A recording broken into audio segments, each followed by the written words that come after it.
Hello, and welcome to the Search and Rescue Aid Program training for state fiscal year 2016. I'm Greg Shanks, the Acting Fiscal Administrative Branch Manager, and I'll be hosting this webcast. So for today, we're going to be talking about the Search and Rescue Grant. First, questions about the grant should be directed to your KYM Area Manager or Mr. Jason Sanderson. You can see his contact information up there.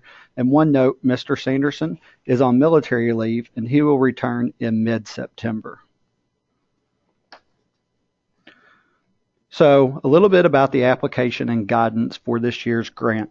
You'll be able to click and go on the KYM website under the Search and Rescue tab. There you will find the application and the guidance.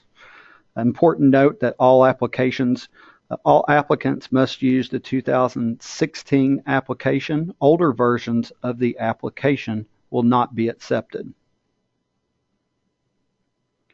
So let's talk about the learning objectives for today's webcast.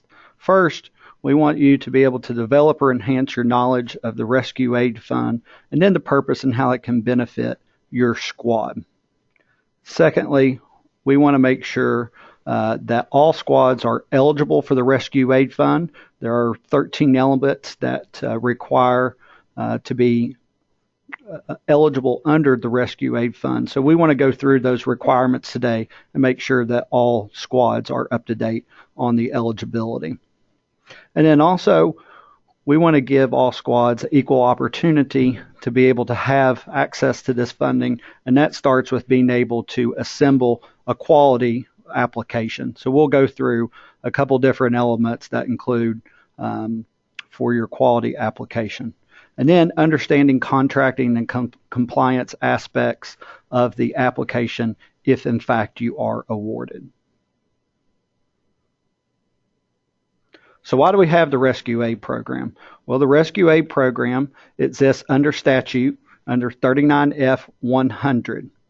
And the intent of this program is to reduce or prevent the loss of life by creating a better equipped, trained, and coordinated rescue force throughout the Commonwealth. And again, we emphasize that throughout the Commonwealth, not just in one pocket area, whether it be the east or the western part of the state, but being able to have capability spread out throughout the Commonwealth to respond to both interstate and then intrastate mutual aid. The ability to upgrade capabilities of a local resource squads by providing financial assistance to be used to purchase equipment and obtain training. Here at KYM, we fully recognize that the overwhelming majority of local squads are self-funded, and that includes a lot of roadblocks, pancake breakfasts, or what have you to be able to get those funds. We want to be able to assist in any way possible to be able to purchase the life-saving equipment and safety equipment that squads need. And then also third is to encourage the development of rescue squads where none may exist. We know we do have pockets of those counties and areas that have very little rescue capability, and we encourage the development of new squads and then the startup of older squads or revitalization of older squads, and we can hopefully provide some financial assistance with equipment through the Rescue Aid Program. Here's a review of dates for the FY16 cycle. First, it starts with a grant announcement, and by the time you're probably watching this, the announcement will be, sorry about that, in effect. And so September 3rd, the grant cycle will open. Each applicant will have until October 5th to get those applications completed, and that is to the area office. Your respective area, those applications will be due in on October 5th. Then you'll work with the area offices from October 5th to October 26th. During that time, the KYM area manager, along with the assistance of the KYM area administrative officers, will conduct a review of the application. They'll make sure that you have all the essential elements in the application, quotes, all the signatures are there, the equipment is eligible, and they'll also check for eligibility. During that time, if they find an element that happens to be missing, you'll have an opportunity to correct those applications. Once they go up to the state, and they are due to the state on the preceding week, there after October 26th, all elements should be done with the application. If in fact an application is not eligible, it should be clearly marked as not eligible. And then the Search and Rescue Committee, which we'll talk about here over the next couple slides, the committee will meet, and then they will form a recommendation to the director. Then we have the award notifications the week of November 9th. Each, whether you're selected or not selected, you will receive in writing a letter signed by the KYM director. And then if you're selected, we move into contracting and scope of work, and that will take place November 16th, 2015 until April 15th, 2016. It's important to know what our funding sources are for this grant. Total grant dollars are $92,000, and that has gone down a little bit from previous years, but that's what we're allocated on the state level with general fund dollars to be able to allocate towards FY16 grant. 15% goes towards administration and training. That 15% you'll see goes towards any of the search and rescue classes that's put on by KYM, and we support that with printing of manuals, any sort of props that are needed for the training. That money's spent on those such items. So 50% for minimum equipment, and that's around $46,000, and 35% for optional equipment. One important note that minimum and optional equipment, you can only apply for one on the grant. You cannot apply for minimum equipment and optional equipment during the same fiscal year period. So let's spend a minute and talk about minimum and optional equipment. KRS 39F 12012 requires a rescue squad to have minimum equipment necessary to perform the mission. There are two types of minimum equipment that are identified. The first one is new or replacement equipment. That is equipment that the rescue squad is not required to have prior to becoming eligible to participate in the fund. So under this grant, you can initially buy or replace these items if you have the replacement only equipment. The replacement only equipment means equipment that a rescue squad shall have. That means they must have it in their possession before becoming eligible to participate in the fund. That is replacement only equipment. So the question is, how can you tell what's replacement only equipment and what is new or replacement equipment? Well, what we've done is in the KYM form 465, we've listed that equipment in bold. You'll see that on the next slide. An important note that replacement only equipment for a general rescue squad, search dog squad, and lost or trapped or missing squad, they do not have any replacement only equipment. And you'll see here the example. The replacement only equipment, which is that equipment, again, that the squad must have prior to becoming eligible for the fund, is listed there in bold.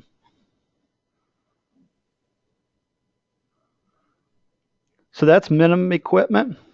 Let's talk a minute about optional equipment.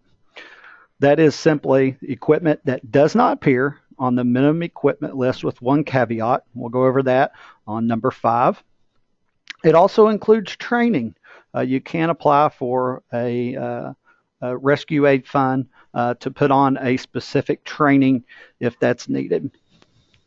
And number 3, it must be applicable to the rescue services listed in your current affiliation agreement. Make sure it's either a primary or secondary service that you offer, and it is listed in your affiliation agreement.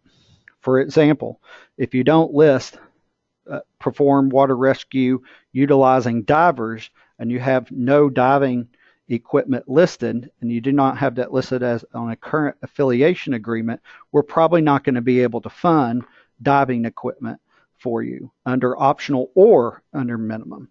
Needs to be listed on your affiliation agreement. You must have the replacement only equipment applicable to the rescue services as listed in your affiliation agreement. Again, that goes back to the previous slide.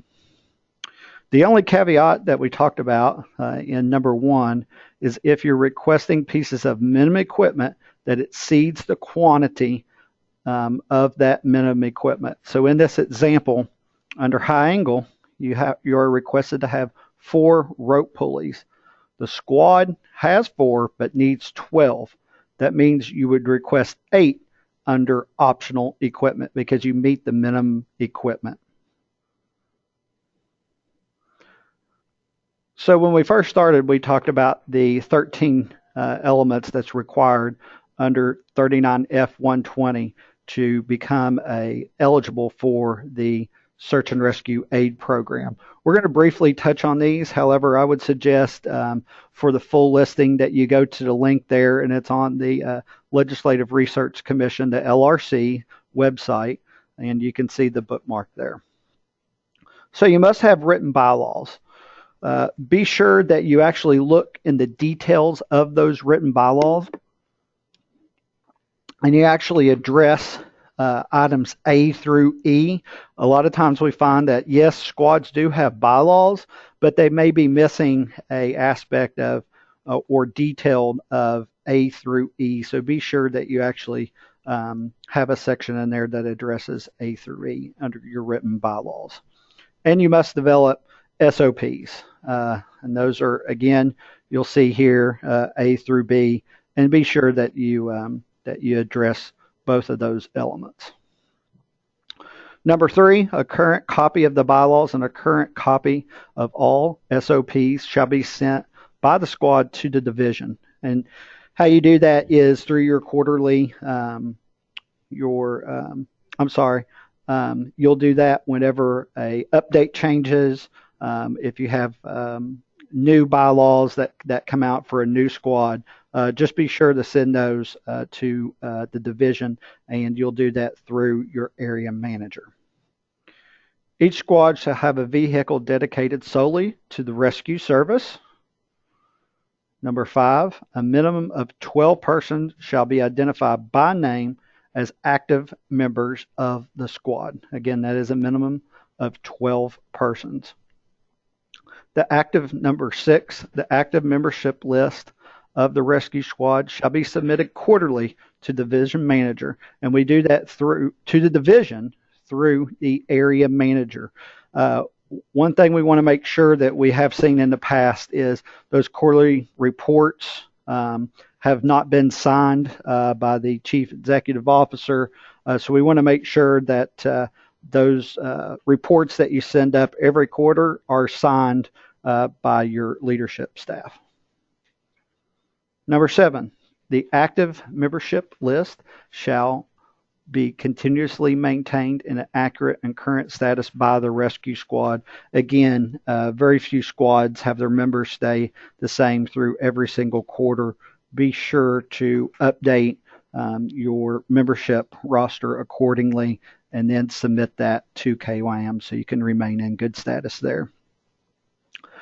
Number 8, this is an important note for the training program. Some folks forget the numbers on this one, so just an important note. If you read A, it says that you have to have training no less than 2 hours of formal training a month, no less than 2 hours of formal training a month, and then each squad shall report no less than 168 man-hours of training for its members annually. One note on this, in past that we had a squad that was a dual fire and search and rescue. They had submitted all of their training hours, probably 90% of their training hours were for fire-related incidents, had nothing to do with search and rescue. We could not count those hours since they were for fire-related and not for the mission that they serve under search and rescue. So be sure if you're counting those hours, if you're a dual squad or what have you, that those are consistent with the missions that you undertake in your affiliation agreement.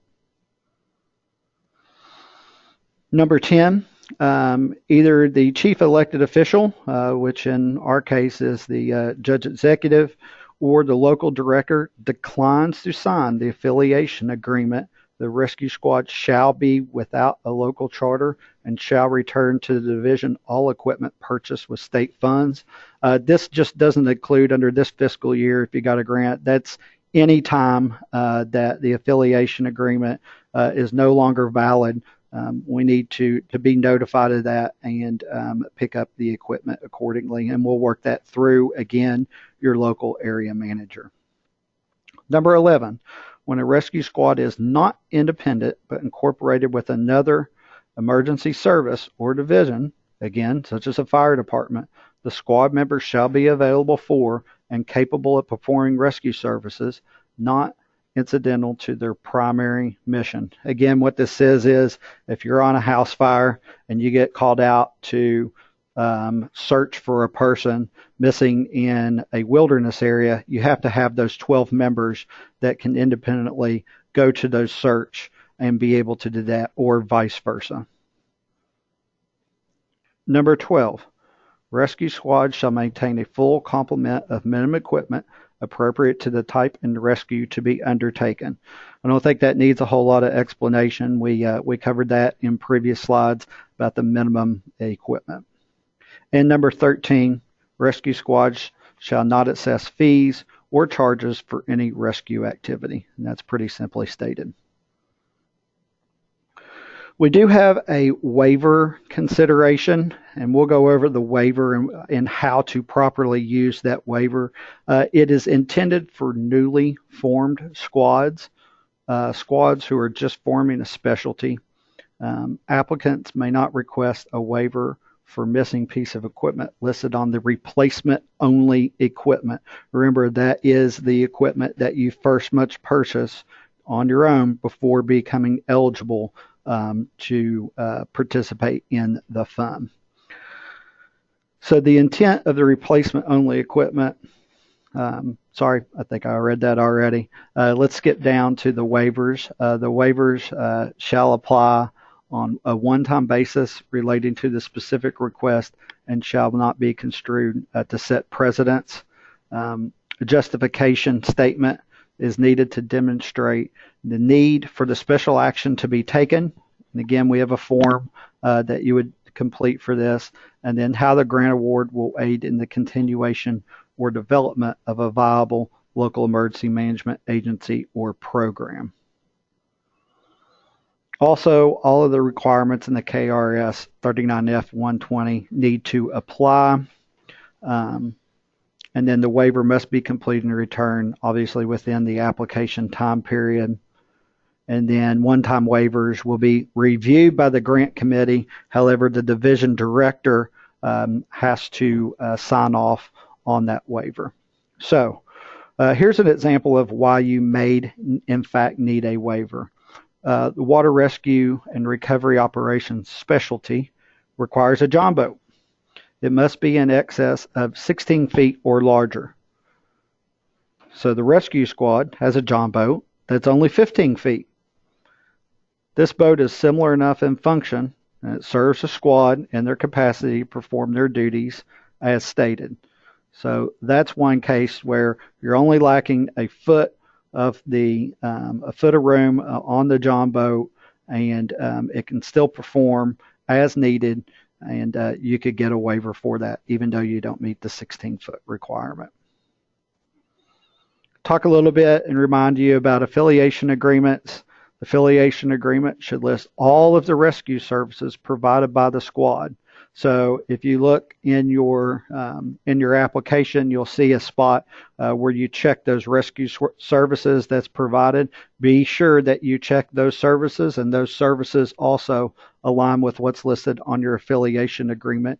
And don't forget, by checking those, you'll be required to have the minimum equipment of those specialties. So now we're going to talk a little bit about writing the grant scope of work. This is one area that the applications need a little improvement in. We're really good about listing the type of equipment that we want. We're not so good about telling how or why we need equipment or how it would be used. But first, let's talk about the budget narrative. It needs to be cost effective. Knowing going into this too that the division is limited on the amount of funds that we have. Keep in mind we will be looking, especially in the optional areas of cost-effective applications. They need to thoroughly and clearly describe each item that's listed. We do have technical experts on the search and rescue committee, but again, sometimes you get an obscure piece of equipment that just not quite sure what it is or what your intentions were for that. So be sure to describe each piece of equipment. One thing that's important is be mathematically correct. Double check your math and make sure that all of your items add up. And then also it needs to correspond with the information and figures on the budget sheet forms. So when we're writing the justification, and again, we would encourage any outside letters as well of support, but you need the problem statement. So clear, concise, and well-supported statement of the problem to be addressed. One problem that might be addressed is, let's say you need diving equipment. The problem is, you live in a high-risk area of a lot of public reservoirs, and you've had drownings lately, and you need more equipment in order to do recovery operations, or you live in an area that's prone to swift water. List all of the flash flooding that you've had, and then the ability for you maybe not to be able to respond as well as you could, or how you'll be able to solve that problem with the pieces of equipment that you're purchasing. Again, that goes back to why you're developing this proposal. And if we all go back to grade school and we answer those questions of who, what, where, when, and how, you'll do really good on the problem statement of the application.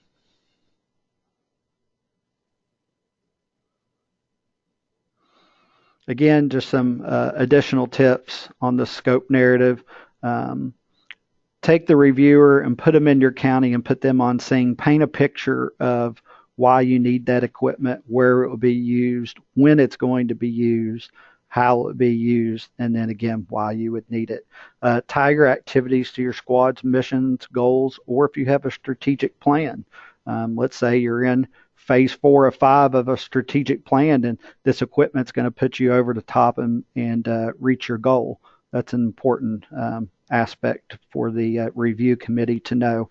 And then any sort of community support. I know our search and rescue agencies have a lot of great community support, so be able to demonstrate that community support. And then also share success stories that you may have. The review comment section is really important in the application. There are two persons that will provide review comments. One is a local emergency manager, and 2 is a KYM area manager. These are recommendations, and they need to be based upon a justification. We have had applications back before that a local emergency manager, and we're not picking on those by any means, but their comments may just be, I support this application, and they sign and date the application. That doesn't carry a whole lot of weight with the committee. We really need a reason why you support this application, what it's going to do for your community. But again, be honest. We want honest feedback. If you don't support the application, and sometimes we have that, and we're not telling any local emergency manager not to put that. But if you really think that the squad needs the equipment and is deserving of the equipment, then express your feelings there. People ask sometimes why we have such a tedious process for review. Well, we can say because we're following the KRS under 39F 130. This lays out the review process. So the application, again, is initiated by the Chief Rescue Officer. It's then forwarded to the local emergency director, who shall review the applications, and they're going to check those again for completeness. They're going to help prioritize and consolidate the applications. Then the local emergency manager forwards the application to the area manager. And then once they're forwarded to the area manager, the director forwards the applications to the advisory committee. The advisory committee meets to only assess the applications and then make sure for compliance, and they make their recommendations to the director. The director makes all final decisions on the grants. So the grant committee also exists under statute. It's a 7-person panel, no more than 4 KYM employees. We will tell you that we use our search and rescue committee, the executive staff on the search and rescue committee for the grant advisory committee. And again, too, the committee will only hold public meetings. You'll see that we'll actually announce those meetings, and anyone is welcome to come to those meetings and attend.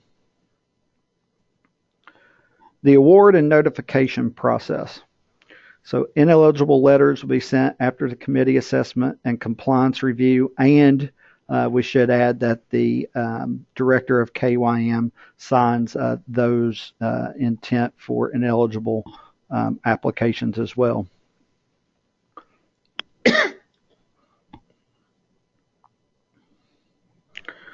The grant committee will hold a recommendation meeting.